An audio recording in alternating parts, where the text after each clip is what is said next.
Well, Mr. Barker, I'll have you know, I know how to put my instrument together. Well, that's good. And I know how to take very good care of my instrument. I love to hear that. That's also great. Now tell me how to play the darn thing. Well, fine. I'll start with flutes. Here's what time to skip to watch your instrument.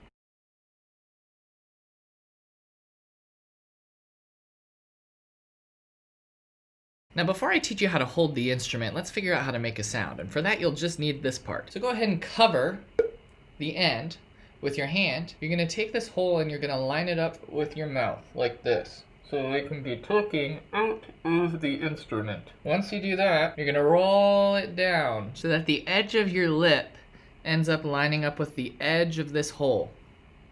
Put it on there like you're kissing your flute. Roll it down. Then you're gonna say, poo. And blow. Poo. Doesn't have to be poo. That's gross. Yes. Poo. With your hand covering the end, it should sound like this. Poo. Or if you do really fast air, it'll sound like this. Poo. Once you've figured out how to make a sound pretty consistently, and that will take a long time, so don't feel bad about it if you can't do it right away, you can put it in the rest of the instrument. You're gonna practice doing that same thing with open flute. You're not even gonna press any buttons down, you're just gonna hold it over here. Same direction as before, the flute is to the right. Poo. And you can kind of mess around with it. If you're not getting a sound, try putting it lower, try putting it higher, try rolling it in, try rolling it out. Do a lot of experimenting to see where exactly you can get that sound out. Now, in terms of how you hold the instrument, your left hand comes around the front of the instrument, like so. Your right hand is behind the instrument, like so. Your fingers go on the keys, like this.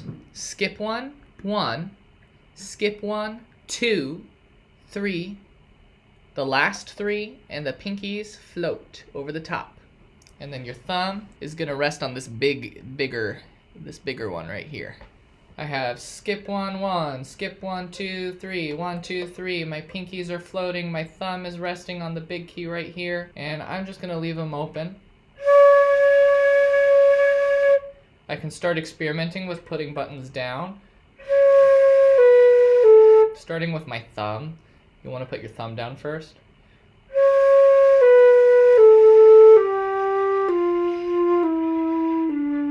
So that's how it's done. If you have questions, set up a time with me so I can help you out. So for both reeded instruments, actually, you're going to start with just your mouthpiece. And you want to have a nice soft bottom lip. You can move it back and forth. It's so soft. It's so soft. Keep that nice and soft. In the meantime, you want your corners to be nice and firm. So say it's like if you say the word ew, how when you finish the word ew, you have nice firm corners. Ew.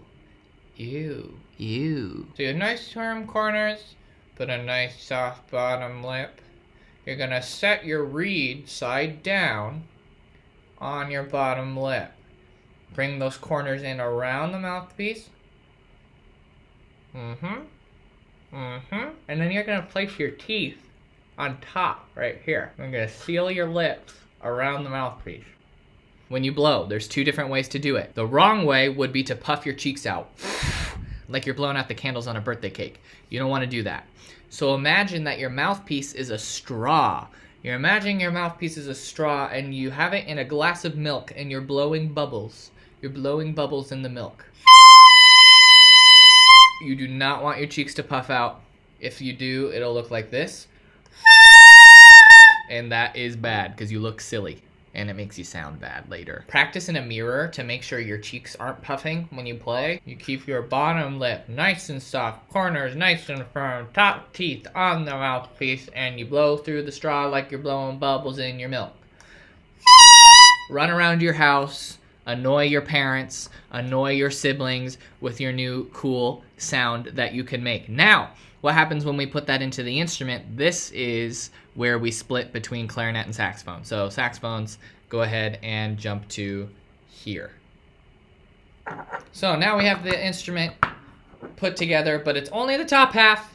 It's only the top half, so you have your mouthpiece in your barrel. You have your barrel on your top half of the instrument. Now your fingers, your thumb goes here, not here, here. You want to use like the middle of your thumb though, because you should be ready to press this at any time, but that time is not now. So thumb goes there. First finger goes on this first open hole right here. Second finger goes on the second open hole right here. And the third finger goes on this third open hole right here. So don't press any of these silver keys. You want the open ones. You want nice curved fingers, and you're pressing the key with the pad of your finger. If I press my finger down and then I show you the part of my finger that I was pressing down, you will see a ring on my finger. You can kind of see it. Do you see it? There it is. There's the ring. So you want the pads of your fingers to cover the whole hole. Now, if you don't, it will squeak and it'll sound like this. Not pretty. If you cover the whole hole, it'll sound like this.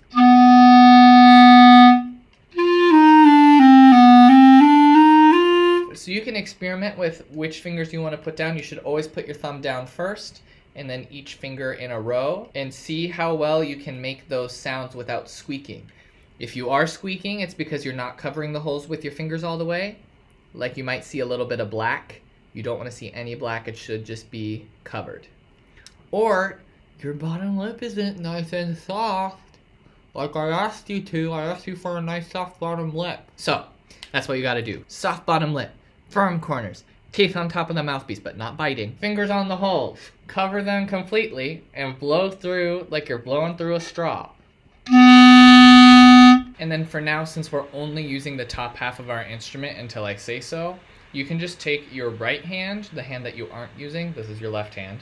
You're taking your right hand and you can just hold it around the barrel like this. It makes it a lot easier. There you have it. Now saxophones, the only thing you do differently from last time and this time is once you have your instrument put together, you need to figure out where to put your fingers. So you skip one, skip 1, 2, 3. Then on the bottom, there's only 3 keys that have pearl on them. And it's these 3 right here. So that's where your other fingers go. Your thumb goes underneath this thumb rest here. So you have skip 1, skip 1, 1, skip 1, 2, 3. 1, 2, 3, and then your pinkies rest on this giant pad of keys right here, and on this giant pad of keys right here. And then you blow! You have your trumpet. With your left hand, you're going to wrap your left hand around the instrument, like so. Your fourth finger is going to go through this ring. Pinky will just rest outside of that. And then your first and second and thumb are going to wrap around the valve casing like this. Your right hand is going to go on top of the valve. So your index finger goes to that first button closest to the mouthpiece. Index finger, middle finger, ring finger. Keep them nice and curved. And then your pinky rests on top of the ring. Do not place it inside the ring. Don't do it. It goes on top of the ring. Your thumb is going to go in between the first and second valve casing right there. Now you hold it up to your mouth, and you want the mouthpiece to be directly in the center. So the split of your mouth is in the middle of the mouthpiece, and the mouthpiece lines up with the center of your face, like this. So notice it's not over here, and it's not over here. It's right down the middle. So you're gonna put a little pressure onto your lips. You're not gonna press back into your teeth, but you just put a little pressure on your lips. Keep your lips closed, then you're gonna blow air out of your mouth. Make sure you don't puff your cheeks when you do it.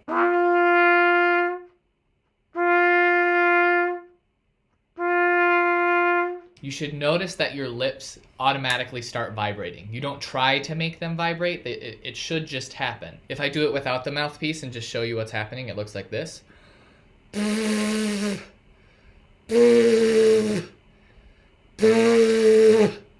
But happening inside the mouthpiece, it sounds like this. Now you'll notice as you raise and lower your tongue in your mouth, and you make your lips vibrate faster or slower, that it's going to change the note.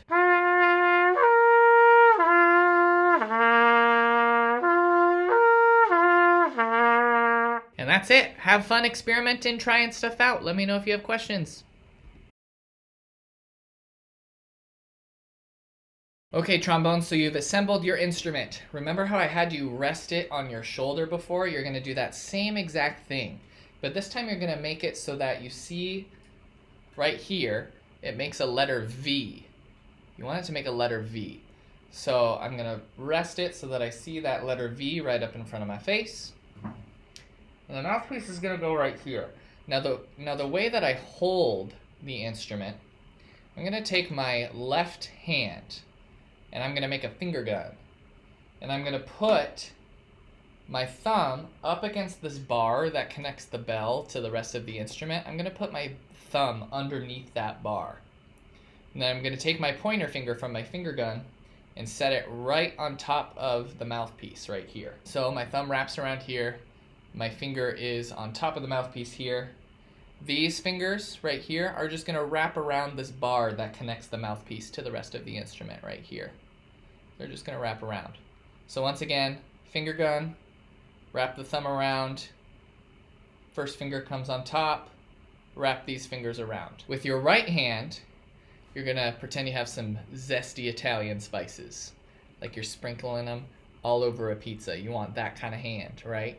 So these fingers wrapped up, and you only have 3 fingers. You're going to grab this second bar right here with those 3 fingers. So you're thinking, Mamma mia, that's a spicy meatball on that slide. So when you play, you're going to be using your arm to do most of the motion and your wrist. Now notice these fingers don't come up ever. They stay down. It's just these 3 fingers moving the slide. That helps us protect our fingers from hitting the bell. We don't want to do that. To play, we take the mouthpiece. I'm going to take it out for a second so you can see. And we want to put it in the center of our mouth. So our lips are splitting the middle of the mouthpiece here. And the mouthpiece is in line with the center of our face here. So it looks like this. So you can see that my mouthpiece isn't off to the side. It's right in the center. So we're gonna place our mouthpiece in the center like that. Put it right in the center. Press your lips together, not super hard, but just lightly press your lips together and blow. If I do that without the instrument, it looks like this. Okay, but I'm doing that into the horn. You'll also notice that if you change your tongue height and move it up or down and tighten your corners, it actually changes the note. Weird. And of course, you can mess with the slide too.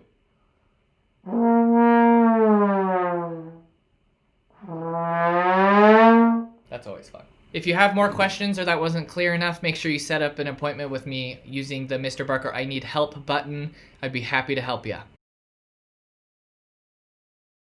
You know, I just love the baritone because it's so huggable. It's the most huggable instrument, in fact. So after you've put your horn together, you'll notice on the front there's 3 buttons and usually a little ring. That ring is where your thumb goes. So you're going to want to take your right hand and put the thumb through the ring. Then your index finger, your middle finger, and your 4th finger are just going to rest on top of these buttons here. Now, your other arm is just going to come support the instrument. The instrument might be big enough to rest in your lap, and that's totally okay, but if not, then you want to support it with your arm and hold it up. The mouthpiece is going to go right to the center of your face. So you want it to be about right there. So notice it's not off to the side, like this. I want it right in the center. And then my lips are going to be in the center of the mouthpiece. So if I take a nice big breath, keep my lips pressed together lightly, and I'm going to blow air out of my mouth into the instrument. It should happen like this. And you'll notice it makes your lips vibrate, and it might even make your nose tickle a little bit. Now what's cool is you can also change the pitch of the instrument by making your lips vibrate faster or slower and moving your tongue up and down like this.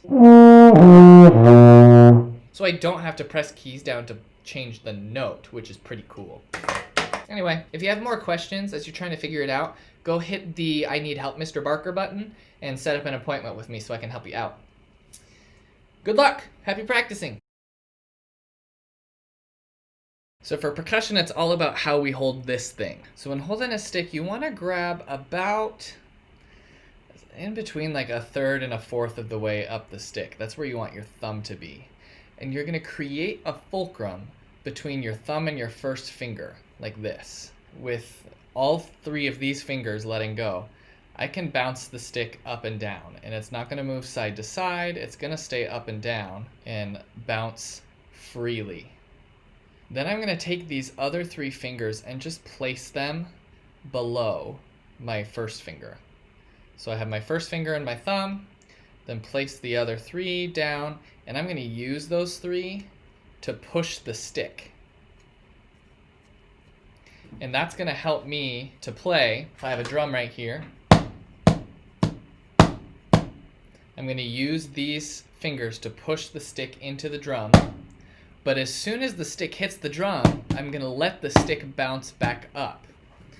Here's the hard part. When I let the stick bounce back up, I have to keep my fingers on the stick. So I'm still using my fingers to push the stick when I play the instrument, but then I release and let the stick bounce back up with my fingers.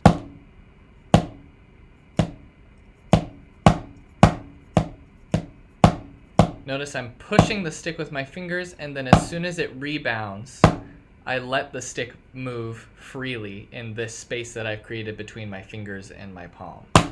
I would theoretically be able to play without those three fingers, but we use these fingers to generate motion, and that's how it works. It's the same thing for mallets when you're playing your bells. You're grabbing about a third of the way up and allowing the stick to bounce after you play. If you hit the stick into the instrument and keep it there, it sounds terrible. You want it to bounce back up, but you still want to have full control over the stick with those fingers. Good luck!